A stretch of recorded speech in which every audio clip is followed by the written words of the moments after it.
Big নিউজে খবর সম্প্রচার হওয়ার পরেই নড়ে চড়ে বসল প্রশাসন। শুরু হলো দুলদুলি ফেরিঘাট সংলগ্ন রায়মঙ্গল নদীর বাঁধ মেরামতির কাজ।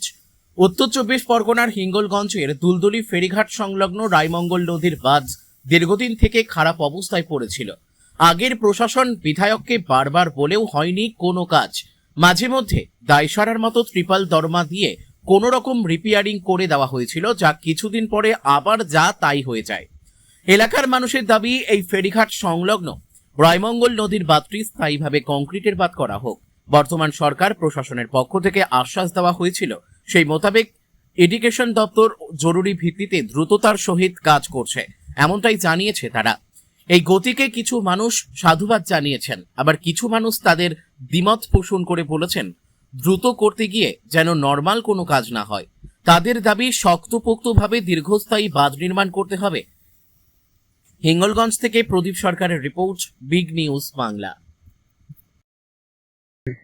না, আমরা দ্রুত, যেহেতু এটা জোয়ার ভাটার একটা সমস্যা থাকে, সেই জন্য আমরা যত তাড়াতাড়ি চেষ্টা করছি এর সমাধান করার। এটা আমাদের office, Hingalganj sub division office থেকেই করছি আমরা। ইরিগেশন নাম সেচ দপ্তর। আমার নাম সুফল সরকার। তাড়াতাড়ি হয়ে যাবে? হ্যাঁ, খুব তাড়াতাড়ি সমাধান হবে। কি বলবেন?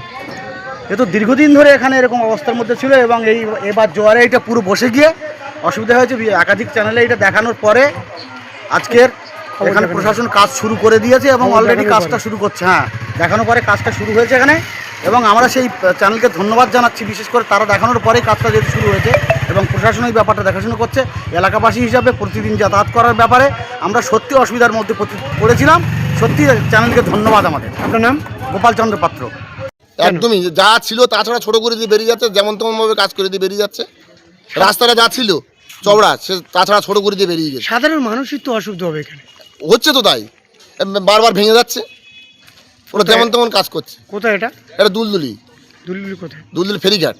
আপনার নাম? আমার নাম সুশান্ত বর্মন।